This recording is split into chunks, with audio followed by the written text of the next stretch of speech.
kayak kalau misalnya mau jadi apapun ya dimulai aja dulu, jangan kebanyakan mikir gitu. Kayak kalau gagal coba lagi, udah gitu aja terus. Saat itu gue emang cuma perlu lagi nyari kesibukan aja. Habis putus cinta.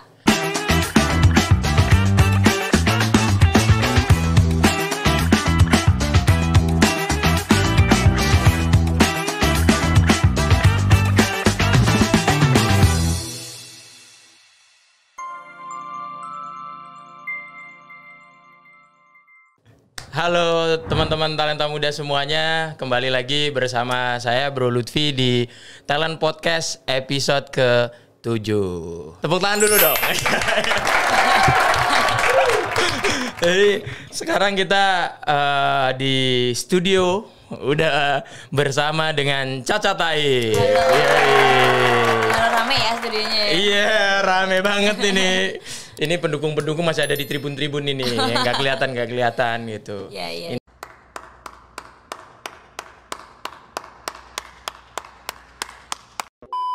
Intangible ya kan. Nah, jadi Caca Taib ini adalah influencer ya teman-teman, dan boleh langsung dikenalin Kak Caca. Caca aja bro. Caca aja bro, ya. Kan iya, berarti ya, manggilnya sis, enggak ya? Oh, enggak juga ya? Bestie ya. Jadi gimana nih, Cak? Biasanya sehari-hari apa aja kerjaannya gitu? Oke, halo semuanya. Penonton podcast Talent Hub. Perkenalkan saya Caca Taib. Gue kali ya ngomongnya gue. Iya, gue Caca Taib. gue aja biar selau ya kan. Jadi kesibukannya sebenarnya hari-hari emang nggak cuman sih, emang jadi influencer. Oke. Terus sekarang juga jadi salah satu senior manager buat di talent team buat Magna Hub. Itu adalah salah satu KOL manajemen baru di Jakarta. Siap. Terus paling ada arrange sama beberapa brand karena lagi jalan kolaborasi gitu sama lokal brand di Indonesia. Oh, itu aja sih paling oke. Ya, jadi sehari-harinya juga ngendorse apa gitu-gitu ya. Influencer apa sih kerjanya, bisa diceritakan nggak ke teman-teman nih? Influencer yang paling padat, mulai dari yang paling hektiknya apa gitu. Iya. Nah. Sebenarnya kalau misalnya yang paling hektik dan paling makan banyak waktu sebenarnya kalau emang lagi bikin video endorsement ya. Oh. Bikin Nggak langsung jadi gitu ya? Enggak dong, kan kita ada review juga, dan kadang-kadang kan kalau misalnya kita dapet request dari brand untuk nge-review produknya mereka, itu kan juga ada briefnya kan. Gak yang kayak suka-suka kita doang gitu. Jadi semuanya emang kadang-kadang based on script, kadang memang ada beberapa brand yang emang ngebebasin aja gitu. Mereka cuma ngasih guideline, habis itu kita dibebasin. Tapi lebih enak yang mana tuh? Sebenarnya enakan ada briefnya sih, jadi kita nggak perlu mikir lagi gitu. Kalau gue ya. Tapi harus ngafalin dong berarti apa gimana? Mungkin karena jadi influencer udah lumayan lama dari 2011, jadi ngafalin tuh bukan sesuatu yang berat lagi gitu. Ada potensi ke dunia sinetron dan film nih kayaknya ya. Sebenarnya iya, cuman kayak muka saya kurang memadai. Gitu ya.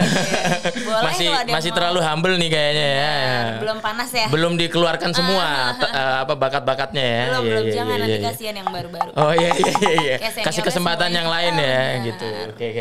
Gitu sih sebenarnya. Jadi brandnya juga kalau misalnya mereka terlalu ngebebasin sih, kita enak ya mau mengekspresikan apapun, cuman kadang-kadang kan takutnya kebablasan kelewat dari yang brandnya mau gitu. Jadi kalau gue pribadi sih gue lebih senang kalau dapat brief, jadi gue bisa menyesuaikan sama brandnya. Oke. Gitu. Biasanya itu brand-brand apa aja tuh, produk-produk apa gitu? Kalau gue sendiri kebetulan memang ngambilnya di lifestyle biar lebih luas, biar cuannya lebih banyak. Oh jadi, gitu ya. Ngambil beauty aja, nanti nggak bisa ngambil fashion. Kalau fashion aja nanti nggak bisa ngambil beauty. Jadi mendingan sekalian semuanya. Lifestyle tuh apa aja? Maksudnya berarti ada fashion, ada beauty, ada parenting juga. Karena parenting tuh punya anak. Parenting tuh biasanya apa, produk gitu? Produk untuk keluarga sih biasanya. Dan fashion juga kan kadang ada yang bajunya samaan sama anaknya misalnya. Oke. Kayak gitu-gitu. Ya, itu maksudnya parenting juga ya? Masuknya ke parenting juga. Atau kadang-kadang ada juga materinya edukasi gitu. Les untuk anak misalnya. Terus program atau kayak tempat wisata buat keluarga gitu. Endorsementnya bisa sampai situ. Oke. Jadi tapi ini based on produk semua ya. Pernah nggak yang non produk gitu, misalnya apa? Misalnya untuk jasa ya. Jasa itu dalam arti kayak penyewaan apa gitu-gitu, pernah nggak dulu ada mengendorse kayak gitu? Misalnya dulu tuh lagi trennya tuh kayak penyewaan mainan anak-anak yang jadi orang tuanya nggak perlu beli. Oke. Gitu, jadi mereka nyewain tuh semua mainan buat anak-anak kayak gitu-gitu. Okay. Itu ada. Terus bahkan kemarin juga kita sempat diundang sama salah satu tempat wisata di Jakarta Utara buat visit ke playgroundsnya mereka. Gitu. Jadi kirain tempat produksinya gitu enggak ya? Oh, enggak, ke pabrik gitu maksudnya. Iya. Enggak. Jadi ke pabrik bawa anak ini ya berbahaya juga nih guys ya. Nggak bisa dong ya innya. Kalau itu sih. Tapi khusus produk-produknya untuk anak-anak kecil semua ya? Yang anak gede nggak ada ya? Anak-anak gede yang kelakuannya kayak anak kecil ada. Oh, ada ya? Iya. Ini namanya parenting guys. Itu buat anak kecil gitu. Kalau anak gede udah nggak nggak parenting lagi ya. Betul. Healing ya kan. Nah, kalau yang agak ini dikit kerjaan innovating ya kan gitu-gitu. Parenting itu anak kecil aja. Anak kecil itu aja. Ya. Tapi pelaku parenting itu kan anak-anak muda juga kan, maksudnya itu yang kayak banyak. Baru nikah 1-2 tahun, yang mom gitu-gitu kan, ibu muda ya, jadi muda gitu kan banyak. Nggak hanya influencer parenting tapi juga berarti Caca nih praktisi juga ya. Maksudnya praktisi dalam hal parenting kan langsung praktek juga tuh. Oh betul. Iya. Kadang-kadang juga kan suka diundang jadi guest speaker untuk acara-acara kayak gitu juga. Oh. Karena gitu. Udah anakku tuh umurnya udah 7 tahun, jadi udah lumayan lah kalau sangat menghayati ya. Ini iya, bukan learning by doing lagi ya. Udah memang doing langsung ya. Emang doing langsung, emang udah hari-hari gitu ya. Udah hari-hari. Gitu. Ya, Bisa jadi yang bikin produk dikasih saran malahan. Ini menurut pengalaman hari-hari saya nggak gitu nih ya kan. Kadang-kadang tuh influencer juga suka gitu kan, suka dimintain pendapatnya kan. Kira-kira kita bisa ada masukan gak buat brand kita dan segala macam. Influencer pun bisa dimintain pendapatnya di situ juga buat ngembangin produknya mereka. Melakukan kritik yang membangun ya. Betul. Iya. Terus kalau misalnya fashion nih, fashion tuh biasanya kayak gimana? Perbedaannya dengan parenting, mungkin teknik endorsementnya atau seperti apa gitu? Sekarang sih udah jauh lebih simple ya, kayak videonya bikin tag video. Kalau misalnya buat brand fashion tuh kayak emang tinggal tag video kayak dari kegiatan sehari-hari aja, karena orang lebih seneng ngeliatnya yang dari situ gitu. Kayak misalnya lagi jalan di mall atau lagi makan di kafe terus di shoot ke bajunya dan segala macam. Orang tuh lebih tertarik ngeliat video yang kayak gitu-gitu loh Mas, dibanding kalau dulu kan orang seringnya nge-review tuh kayak depan kaca pegang handphone terus kayak aku lagi pakai baju ini kayak gitu kan kalau dulu. Kalau sekarang tuh orang lebih seneng ngeliat pakai baju tuh lagi dipakai, kitanya lagi berkegiatan gitu. Atau nanti bisa juga kayak diisi VO sambil ngejelasin ini produknya dari mana, materialnya apa dan segala macam gitu sih. Oke. Jadi lebih ke apa ya? Oh ini real loh gitu ya. Dan bajunya benar-benar dipakai, bukan yang kayak lagi di review abis itu ganti baju lagi terus review baju lain lagi, bukan yang kayak gitu. Kalau dulu kan sempat ada trennya kayak gitu kan. Ini emang dipakai jalan kemana gitu. Betul. Ya, terus direkam gitu ya. Iya. Kalau beauty itu apa aja? Kalau beauty masih di review sama masih di tutorial. Beauty itu berarti produk-produknya skincare gitu-gitu ya. Yang kayak gitu-gitu. Kalau misalnya jadi influencer tuh kan kadang-kadang kita suka dapet PR package kan dari brand. Oke. Jadi itu gimana tuh? Brandnya tuh ngirimin produk terbarunya mereka terus kita try on gitu. Tapi biasanya kalau beauty tuh tergantung sama influencernya juga. Kalau misalnya memang kita pakai produknya, kita mau review itu dibebasin. Kalaupun enggak pun nggak ada masalah gitu. Sekarang tuh brand makeup sama brand skincare tuh udah mulai ngerti yang kayak gitu-gitu. Jadi karena apalagi skincare kan cocok-cocokan kan. Makeup kan juga kadang-kadang kayak gitu sama tone kulit si influencernya kan. Jadi lebih disesuaikan sih. Kalau influencer tuh dia ada ininya nggak ya? Influencer tuh dia ada kayak semacam perkumpulannya atau ini kalau misalnya influencer lifestyle ngumpulnya sama influencer lifestyle gitu, atau influencer yang lain ngumpulnya ya masing-masing gitu. Itu biasanya mereka ada perkumpulannya apa enggak ya? Sebenarnya ada kayak ngegeng gitu kan, kayak tapi itu di luar ini sih, di luar kayak enggak yang secara formal lah ya. Enggak formal gitu. Itu emang kita mainnya sama siapa itu kan cocok-cocokan juga kan kalau kayak gitu. Kecuali ada nama-nama beberapa influencer yang memang under satu manajemen gitu. Biasanya tuh manajemennya tuh memang yang kayak difokusin gitu. Ada yang memang khusus sih ini influencer lifestyle yang udah lama gitu daripada senior nih di bawah satu manajer yang sama gitu. Ada yang kayak gitu juga, atau ada yang memang kayak Magna Hub sendiri gitu. Kita tuh influencernya tuh banyak banget kategorinya, tapi dikumpulin dalam satu rumah ya Magna Hub itu gitu. Tapi kategorinya banyak, nggak spesifik di salah satunya aja. Bisa kemana aja, Bisa kemana apa sektornya betul. Ini ada pertanyaan yang sering kali mungkin jadi apa ya, gangguan di pikiran teman-teman nih, ya kan? Influencer skincare. Kalau misalnya kita tadi lifestyle tuh kan ada fashion, itu mungkin bisa lah cowok cewek ya, ya kan. Nah terus kalau misalnya kayak gue nggak tahu nih, parenting itu bisa cowok cewek nggak? Ya bisa dong, kan ada ayah ada ibu. Oh iya deng, iya.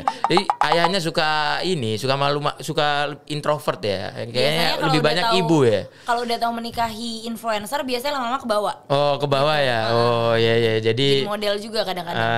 Memang ada apa DNA mutan yang inilah ya. Iya. Ini efek nonton film science fiction mulu nih. Jadi begini. Nah kalau untuk skincare sendiri nih, gitu, itu juga bisa cowok cewek apa? Kan soalnya kalau misalnya influencer apa skincare, udah pasti kayak nge-refernya ke cewek gitu. Dari tahun 2020 seingatku skincare tuh udah mulai ada pergeseran gitu loh. Pertama mereka tuh pergeserannya, kalau dulu kan Indonesia tuh stigmanya perempuan yang cantik itu yang putih, yang kulitnya mulus, gitu kan. Nah di 2 tahun belakangan itu tuh udah mulai bergeser tuh Mas. Jadi nggak cuman ke situ, tone-nya tuh sekarang udah mulai banyak. Kalau dulu harus yang putih, kalau sekarang yang kulitnya kuning langsat, yang kulitnya agak coklat. Udah lebih open minded lah ya ini ya. Paradigmanya udah bergeser dikit nih. Iya. Nah sampai di 2021 kemarin itu aku pun kan gue pun punya skincare yang berkolaborasi sama salah satu brand namanya Sura. Kita tuh ngeluarin lip care gitu, jadi lip serum. Lip serum itu tujuannya buat bukan cuman, memang diciptakan nggak cuman buat perempuan, karena sekarang skincare itu udah punya pakemnya sendiri, jadi genderless. Skincare tuh udah nggak mandang laki perempuan. Itu apa untuk kayak lip tint gitu? Apa jadi dia lip serum tuh karena isinya kan memang vitamin ya. Jadi kalau misalnya buat cowok cewek bisa dipakai. Kalau apalagi kalau cowok-cowok kan yang dulunya perokok. Iya. Jadi teman-teman perokok pakai apa tadi namanya? Suraskin. Gitu. Apa teman-teman yang suka ngerokok nih ya? Saya jadi sih enggak. Bibirnya tetap pink alami gitu. Jadi dia nggak bikin yang pink yang gimana banget gitu, enggak. Cuma dia kelihatan lebih sehat, lebih natural gitu loh bibirnya. Walaupun ngerokok lebih mengontrol lah ya. Nah kalau yang nggak ngerokok nih cowok-cowok jangan coba-coba nih pakai nih. Nanti terlalu pink. Nggak apa-apa, siapa tahu bibirnya kayak BTS.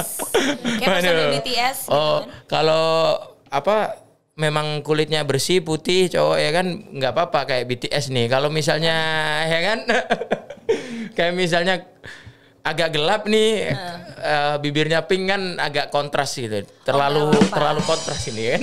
Yang penting kan tujuannya buat bikin bibir itu sehat. Karena isinya vitamin. Gitu. Itu nggak ada yang buat ini biasanya mata panda. Mata panda. Ini under eye. Under eye. Itu temennya undercut. Temennya underground. Kita belum sampai situ. Jadi sejauh ini Sura masih bikinnya tuh fokusnya di lip serum, sama kita lagi mau bikin serum jerawat dan segala macam. Paling masih di situ sih. Kalau buat bagian muka tertentu tuh belum, masih fokusnya di bibir sama di kulit dasar aja. Bare skinnya aja gitu. Oke. Kalau misalnya ini kan di skincare ya. Pernah nggak kalau misalnya pas waktu nyobain skincare tuh ada kayak rasa takut nih, bener nggak ya ntar gue di prank lagi nih produknya itu gitu. Cara menyeleksi produknya gimana? Itu juga kayaknya pertanyaan yang selama ini terngiang-ngiang di pikiran teman-teman tuh kayak gitu. Ini influencer skincare tuh apa nggak ada kekhawatiran resiko gitu? Kalau influencer sekarang sebenarnya tuh udah jauh, bukannya bilang dulu tuh kita nggak pinter ya, tapi kita sekarang jauh lebih picky gitu loh. Kalau misalnya mau milih produk, kita harus tahu dulu brand ini udah jalan berapa lama. Gitu. Melakukan riset juga ya. Kandungannya gitu. berapa lama, dan kita nggak akan bisa langsung review. Kita maunya kita pakai dulu ya 2 minggu sampai 3 minggu ke depan. Kalau memang cocok, hasilnya ya. Kalau memang cocok di kulit kita mau review. Tapi kalau misalnya enggak, sorry banget, ini mau nggak mau harus dibalikin, karena kita pun nggak akan mau promosiin yang nggak cocok di kita gitu. Tapi bukan berarti itu nggak cocok di orang lain juga kan. Jadi mungkin opsinya mereka bisa cari influencer lain yang lebih cocok pakai itu. Gitu loh. Jadi makanya sekarang tuh nggak bisa semuanya langsung ambil aja gitu sih. Sebenarnya jadi influencer juga nggak bisa yang kayak gitu. Maksudnya kita kan punya tanggung jawab kan sama sejumlah followers yang kita punya gitu. Jadi nanti nggak cuma semata-mata karena uangnya aja. Betul. Jadi harus mikirin tanggung jawab ke situnya juga. Kalau misalnya kita ngambil skincare yang misalnya nggak ada BPOM-nya gitu, itu kan bahaya kan buat kulit gitu. Masa sih kita mau ngebahayain orang lain? Nah jadi sekarang tuh memang jauh lebih difilter lagi gitu, dan jauh lebih hati-hati buat nerima produknya. Gitu. Berarti sering banyak pikiran ini ya, Cak ya? Lumayan sih. Karena kan mikirin followers itu kan lumayan banyak tuh ya. Itu, saya followers padahal nggak kenal aja saya sayang gitu.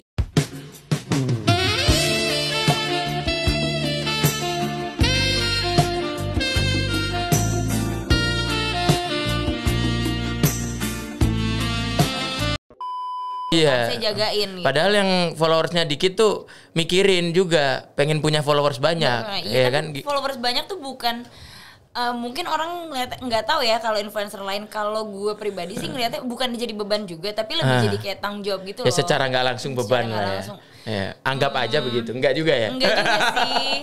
Karena kan mau nggak mau kalau influencer itu kan jumlah likes, jumlah views. Oh iya, itu ngaruh. Iya. Mereka gitu. Engagement dari mereka, betul. Jadi that's why kita harus nge-treat mereka juga dengan baik kalau gue ya. Jadi influencer kayak gitu. Jadi followers banyak tuh walaupun di dunia maya nih ya kan, di dunia digital kayaknya walaupun nggak pernah ketemu kayaknya merasa bahwasanya oh ini juga teman gua gitu ya. Iya, lebih kayak gitu sih, lebih kayak karena kalau misalnya udah follow belum yang belum jadi temennya. Soalnya kalau misalnya kayak gue ngeluarin produk gitu, terus kalau engagement gue nggak baik sama mereka kan nggak akan beli, mereka nggak akan percaya sama gue. Gitu kan. Tapi kalau kita bangun relationship-nya dari awal udah benar sama mereka, kita nge-treat merekanya benar, jadi mereka juga punya rasa percaya sama kita. Akhirnya kalau kita ngeluarin produk, kalau kita lagi ada campaign sama brand, mereka tuh mau gitu loh nge-engage itu semua gitu. Itu kenapa nggak kepikiran untuk ini tuh, Cak? Ngeluarin produk. Tadi kan ada collab sama salah satu brand kan. Nah, itu berarti gimana? Brandnya yang produksi, terus kemudian promosinya aja di Caca apa gimana tuh? Brand yang produksi, tapi semuanya under Caca sih buat ngambil keputusannya dan segala macam dari. Oh, ada decision making yang di Caca juga ya? Semuanya. Jadi nggak cuma dipakai namanya doang gitu loh. Oh, I see. Gak mau juga kayak gitu. Jadi itu bedanya dengan bikin produk sendiri gitu gimana? Hampir sama dong. Kalau bikin produk sendiri modelnya dari kita kan. Oh, I see. Oke. Kalau kolaborasi sama brand modelnya dari brand. Terus kita dapat share consignment-nya dari mereka. Oh, I see. Jadi bukan gitu. Yang sifatnya equity ya, tapi untuk share itu ya consignment-nya. Gitu. Nah, kalau misalnya dari lifestyle tadi kan ada 3 nih.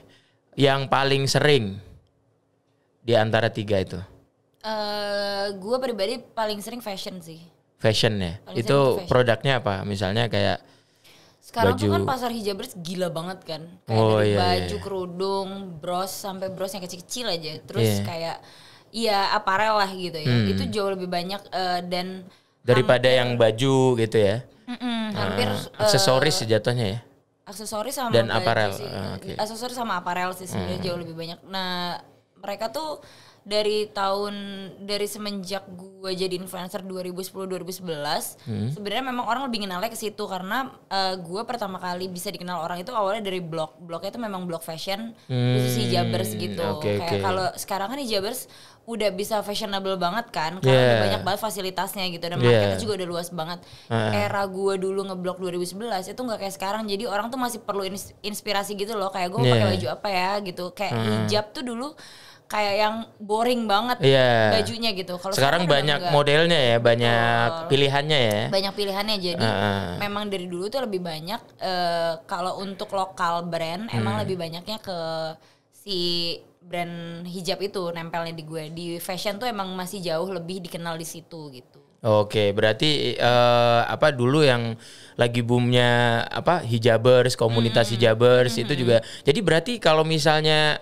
dengan adanya apa ya komunitas gitu ya, misalnya komunitas hijabers apa gitu ya, itu juga sebenarnya mempermudah influencer nggak untuk melakukan promosi atau bagaimana tuh? Bener. Jadi pengalaman Caca gimana tuh? Kalau dulu tuh lebih gampang kan tap in-nya kalau misalnya udah ada community-nya, kita tinggal kayak biasanya kan ada PIC-nya kan kalau kita mau kerja sama mereka gitu. Ya udah sebenarnya udah tinggal gampang aja kita ngasih brief ini, gue maunya hijabersnya yang segini followersnya segini, cari ini ya, gue mau tap in ke brand ini nih gitu. Sebenarnya jauh lebih gampang karena emang udah ada community-nya kan. Kalau dulu, kalau sekarang kan udah jauh lebih nyebar-nyebar tuh. Masing-masing udah pernah punya manajer dan segala macam gitu. That's why akhirnya di Makna Hub ini pengalamannya sebenarnya lumayan sama tuh ke situ, ke zaman-zaman dulu nyari-nyari influencer gitu. Cuman kalau sekarang di Makna lebih kayak emang kita ngewadahin si KOL-nya ini, influencer ini gitu. Ini kan ngomong-ngomong soal talenta nih, ya kan? Talenta ini kan kalau misalnya tadi ini di dunia influencer ya, dan ini lifestyle ya. Itu talenta tuh kan gak hanya influencernya aja, tapi juga modelnya misalnya. Ini kan lifestyle ya di dunia fashion misalnya. Model. Nah, dari model itu dia ada nggak misalnya model khusus hijabers atau model yang lain atau bisa sebenarnya model secara umum aja bisa apa aja gitu? Enggak sih. Kalau tren yang ada di komunitas yang udah apa dikenal sama Caca gitu. Kalau buat jadi model ada beberapa brand yang memang maunya dia hijabers asli dan udah punya banyak followers. Oh, emang sehari-harinya pakai hijab gitu ya. Pakai hijab dan followersnya udah banyak. Jadi win-win buat si brandnya karena pas dia lagi photoshoot si hijabers si modelnya akan posting juga, brandnya kan naik juga. Jadi nggak cuma buat pas photoshootnya aja. Tapi ada beberapa brand yang nggak peduli juga kayak memang pakai model biasa terus nanti tinggal dipakein hijab. Sebenarnya gitu sih. Ini berarti jadi kalau misalnya once jadi apa influencer hijab gitu ya. Berarti kayak Caca gini harus pakai hijab terus tuh. Loh, memang. Oh, gitu. Ya. Memang gitu. Jadi maksudnya kayak terus orang kan kenalnya dari dulu memang dari situ, dari pas jadi pakai hijab kan. Nanti ada misalnya ada apa? Produk baru apa lagi yang merupakan aksesoris, berarti harus pakai itu terus juga atau enggak juga ya? Enggak juga, itu saat pas lagi memang ada momen endorsementnya aja. Tapi kalau kebanyakan kalau memang kita sesuka itu sama produknya ya nempel aja terus produknya. Oke. Iya. Nah, by the way soal Makna Hub nih, iya kan? Ini kan agak mirip-mirip nih sama Talent Hub ya kan? Namanya ya. Sama-sama hub guys. Iya. Makna Hub ini boleh dong diceritain Makna Hub ini company di bidang apa, sudah berapa lama gitu, dan alasan untuk bergabung ke Makna Hub gitu. Oke. Panjang ya pertanyaannya. Panjang, ada 3 tuh ada tadi. 3 tuh sekalian. Minum dulu kayaknya nih ya kan. Boleh saya minum dulu. Iya. Gini. Gimana tuh? Gue tuh kan jadi influencer tuh 2011 ya. 2011 tuh berarti udah 10 been 10 tahun years ago ya. 10 tahun lalu dan untuk menggeluti dunia yang sama selama bertahun-tahun itu kan emang perlu konsistensi kan. Tapi kan nggak nutup kemungkinan kitanya juga jadi bosen. Iya, gimana mengatasi kebosanan itu? Nambah lagi pertanyaannya jadi 4. Gini guys. Gimana tuh guys? Jadi gini, kayak rusak pencitraan tenang gue ya. Oh, kalau pencitraan tenang jangan harap di podcast ini. Gagal. Jadi sebenarnya bukan karena bosan aja sih, bukan karena bosan jadi influencer gitu, cuman kadang-kadang kan kita nih si influencer ini saking udah banyaknya temennya sesama influencer, terus kadang-kadang tuh ada beberapa brand yang bukan yang ngegampangin tapi lebih kayak dia tuh cuma sekedar minta tolong gitu loh, kayak Cak, gue lagi perlu influencer nih yang followersnya segini, rate-nya segini, lo udah kenalan nggak? Cariin dong, gue mau bikin event ini misalnya. Kayak gitu kan. Terus dipikir-pikir kalau misalnya kayak gitu, kayak kenapa ini nggak dijadiin yang profesionalnya aja? Sedangkan gue juga tahu banyak teman-teman gue yang bikin kayak gitu. Gitu yang kayak Cak, bagi red card sini, gue nanti ada kerjaan dari sini, kan suka kayak gitu kan. Kalau si influencer kan kayak comot-comot aja gitu. Atau mereka saling ngerekomendasiin kan kayak gitu. Terus sampailah akhirnya gue punya teman yang memang managing directornya Makna Hub. Terus saat itu tuh sebenarnya gue join Magna Hub tuh masih yang kayak mau enggak gitu. Karena pada saat itu gue emang cuma perlu lagi nyari kesibukan aja. Habis putus cinta.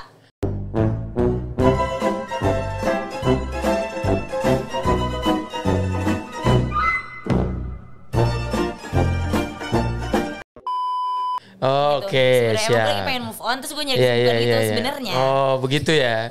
Itu excuse atau alasan utama? Itu alasan utama. Oke, siap. Karena gue saat itu memang lagi nggak banyak main Instagram, gue lagi sering hilang, gue lagi sering lagi jarang posting, lagi nggak interest lah ke si sosmed ini gitu. Oke. Terus tapi kan di satu sisi selain satu gue harus move on, dua gue punya anak yang sekolahnya nggak bisa dibayar pakai pelukan. Iya kan, pakai uang dong. Iya. Kalau gue nggak jadi influencer, gue jadi apa nih? Gitu. Akhirnya, ini belum pernah gue cerita di mana-mana ya. Iya. Wah, eksklusif konten eksklusif. Terus habis itu gue ngobrol sama managing director Magna, dia ceritain terus kayak dari dia memang dia nggak ngelihat orang lain untuk ngerjain ini selain gua gitu. Jadi that's why kita ngobrol lumayan lama. Terus habis itu setelah kita ngobrol-ngobrol terus akhirnya ya udah oke, gue join gitu. Jadi Magna Hub sendiri itu setelah itu tuh lumayan makan waktu kayak 3 bulan karena gue udah lama banget nggak pernah kerja kantoran, walaupun ini agensi yang kayak kelihatannya orang-orang nganggapnya kayak santai gitu kerja di situ, padahal enggak, dalamnya sama aja kok kayak orang kantoran pada umumnya. Iya, bekerja di depan laptop gitu-gitu ya. Betul. Terus kita tuh sebenarnya ngewadahin para influencer atau malah mungkin banyak KOL manajemen yang terima jadi. Gimana terima jadi? Yang kayak kita cari yang followersnya udah banyak, yang udah dikenal banyak orang, ya udah sering dapat campaign dari brand. Oke. Nah, kayak di Magna Hub nih kayak masa sih tantangannya cuma segitu aja gitu. Kurang. Gitu kayak kurang tekanan, kan kurang tantangannya. Iya. Akhirnya kita mutusin untuk cari bibit-bibit yang barunya, makanya gitu. Cari bibit-bibit yang mungkin orang lain belum tahu, tapi kita tahu ini anak bakal gede one day. Gitu. Jadi calon-calon ya. Rookie istilahnya kalau di TV itu rookie guys. Bibit unggul itu kita kumpulin lah gitu, dan si talentanya pun nggak cuman yang kayak bisa ngomong depan kamera, nggak cuman review produk, tapi ada beberapa yang memang udah jadi talent video klip misalnya. Terus dia ternyata bisa nge-MC, bisa ngisi VO. Multi talent ya. Gitu. Jadi semuanya dibentuknya di Magna gitu, dan kita memang ngebantuin mereka juga untuk mencapai si goalsnya mereka mau apa. Gitu. Sorry, ini jadi lebih menarik nih untuk diseriusin nih. Jadi makanya saya juga nggak suka dibicarain sih.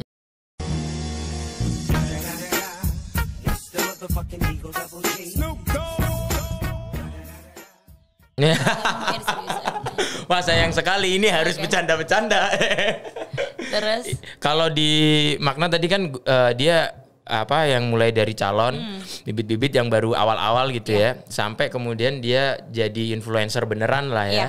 Itu dibina gitu ya. Nah, itu gimana cara pembinaannya tuh, misalnya kayak ada pelatihan rutin kah, apa ada mentor tertentu untuk beberapa orang, apa bagaimana itu? Oke, kalau buat ke arah sana sejauh ini tuh kita masih kayak banyak nyari celahnya nih. Kayak misalnya yang sekarang itu ada satu anak remaja gitu, laki-laki. Salah satu talentnya Magna, dia tuh keahliannya dia itu bikin makeup transition sama makeup art. Which di Jakarta tuh, di Indonesia tuh belum ada. Makeup transition itu yang kayak gimana ya? Yang berubah-berubah gitu mukanya, yang kayak latih challenge dan segala macam itu. It's your decision, darling. We only want what's best for you. I'm going to bed right now. Bed? Before dinner? I'm really, really tired. Yeah. I just need to sleep on things. Well, of course you do, darling. I'll be happy to tuck you in. Oh, no thanks. You've done so much already. You're welcome. And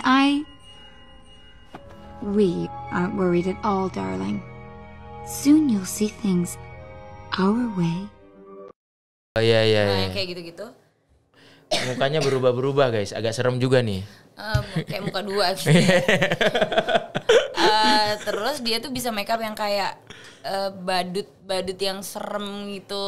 Tapi ini cowok ya loh yang ngerjain, bukan cewek. Oh iya. Dan umurnya masih 16 tahun, 17 tahun gitu. Mungkin passionnya dia ngelukis dan juga memang imajinasinya ini tinggi ya kan. Betul. Nah, tadinya tuh kita nemuin dia tuh memang di TikTok. Kita nemuin dia di Nemu TikTok. tuh ya? Nemu. Okay, itu kayak lagi scroll gitu. Oh ya, nemu nih. Wih, bibit. Bener. Terus kita lihat Instagramnya ternyata belum banyak followersnya. Terus dia belum punya YouTube channel. Tapi potensial. Dan akhirnya sekarang lagi digarap tuh buat dia pribadi. Kita bikin YouTube channel. Kita mau ngegedein Instagramnya dia dan segala macam. Oh, jadi makna mendampingi anak ini untuk ngatur Instagramnya juga, maksudnya sosial media gitu sampai dia bener-bener kayak bikin konten mending kayak gini nih gitu-gitu ya. Iya, kita arahin semuanya gitu. Itu ada berapa orang yang sedang dibina gitu? Yang mau digarap tuh kedepannya ada 3 orang sih. Oh, secara fokus ya? Secara fokus dulu gitu, karena kan beberapa ada yang di luar Jakarta, terus ada yang kayak aduh Kak belum pede Kak kalau misalnya mau kayak gitu, ada yang masih kayak gitu. Oh, itu rata-rata apa? Tadi kan ada art apa tadi berarti namanya? Makeup art. Iya, makeup art. Terus yang lain-lain tuh ada profesi lain. Terus yang lain juga kita mau bikinin podcast kayak gini juga nanti. Iya. Semoga bisa berdampingan ya, tidak bergesekan ya. Iya. harus berdampingan sih ini.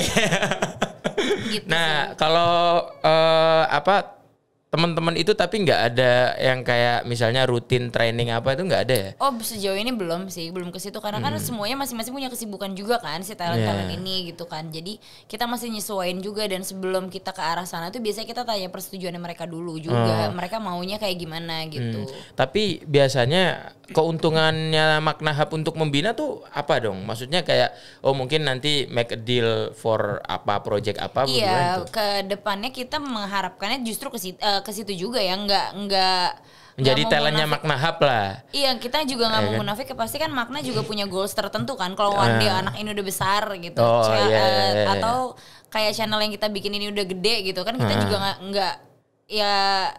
nggak mau munafik, kita juga perlu ke situ gitu kan. Tapi kan di satu sisi yang lain, jadi akhirnya Makna ini pasti itu yang ngebedain Makna sama KOL manajemen yang lain gitu. Kalau misalnya KOL manajemen lain cuma nerima brief dari brand, oke, gitu kita terima brief dari ini, gue mau talentnya ini, campaignnya jalan, close deal apa segala macam, udah selesai, udah sampai situ doang. Enggak dong gitu. Makna tuh nggak for mau business only lah itu ya. Makna nggak mau di situ aja gitu. Kita mau dilihatnya juga kayak satu, kita serius di sini, nggak cuma ngurusin jualan KOL atau jualan influencer kayak gitu doang. Kita juga mau ngasih lihat ke orang-orang bibit-bibit baru yang orang lain mungkin belum tentu pernah kenal tahu. Gitu. Oh ya, itu juga semi kayak melakukan talent scouting dan juga talent apa ya istilahnya pendampingan ya kan, nge-mentorin itu lumayan berat juga sih itu ya kerjaannya, dan harus continue kan soalnya. Dan harus continue benar. Dan itu kan bukan sesuatu yang instan kan, jadi prosesnya juga panjang gitu buat nyampe ke situnya gitu. Kenapa Makna Hub?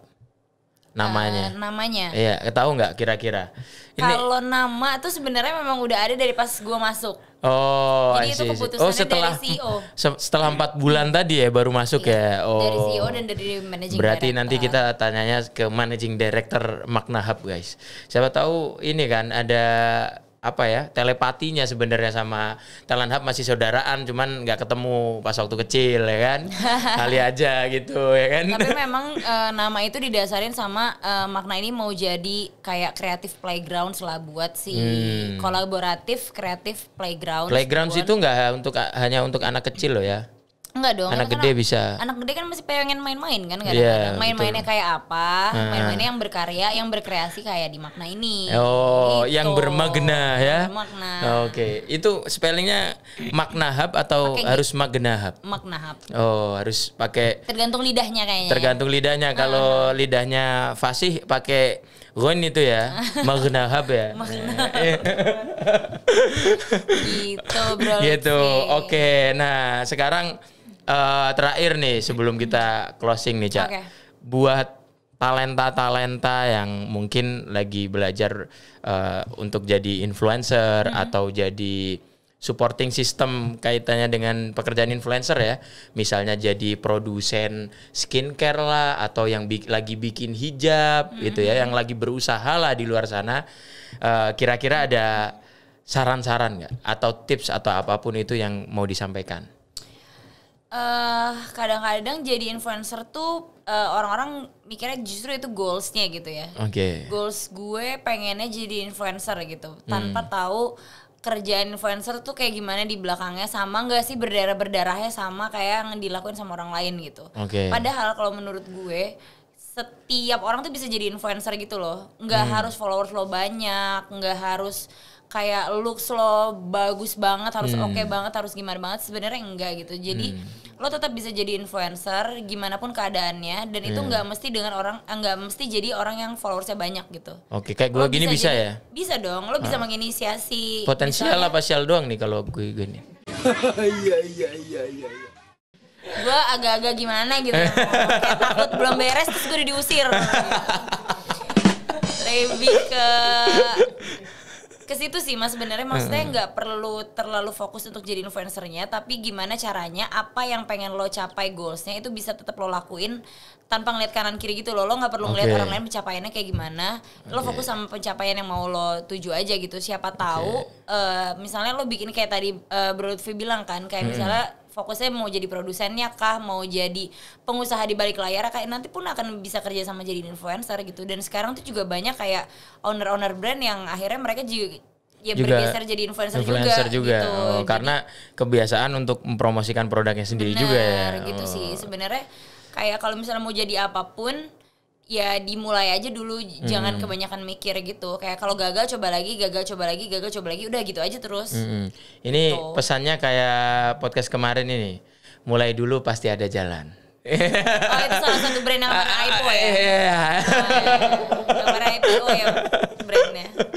Ya itu teman-teman, ini penghujung di Talent Podcast kita. Thank you udah membersamai kita di Talent Podcast. Thank you juga Caca udah datang ke Talent Podcast. Semoga nanti kita bisa berkolaborasi lebih jauh lagi ya. Kaitannya dengan influencer, KOL manajemen dan seterusnya ya. Talent Hub dengan Makna Hub atau juga Talent Hub dengan Caca ya kan. Talent Hub X Caca. Yoi. Itu mungkin nanti kita bisa belajar juga cara talent scoutingnya kayak gimana. Terus mungkin juga kita nanti kedepannya bisa belajar dari Caca untuk gimana caranya ngedidik talent atau yang tadi bibit-bibit berpotensi gitu ya di dunia influencer gitu. Oke, teman-teman talenta muda, thank you. Itu saja sangat insightful ya podcast kali ini ya. Bermanfaat ya. Iya, tepuk tangan dulu dong buat Caca Tai. Ya. Oke, itu saja dari kita. Tetap semangat. Gua Bro Lutfi di Talent Podcast episode ke-7. Nantikan episode Talent Podcast berikutnya. Yoi, thank you.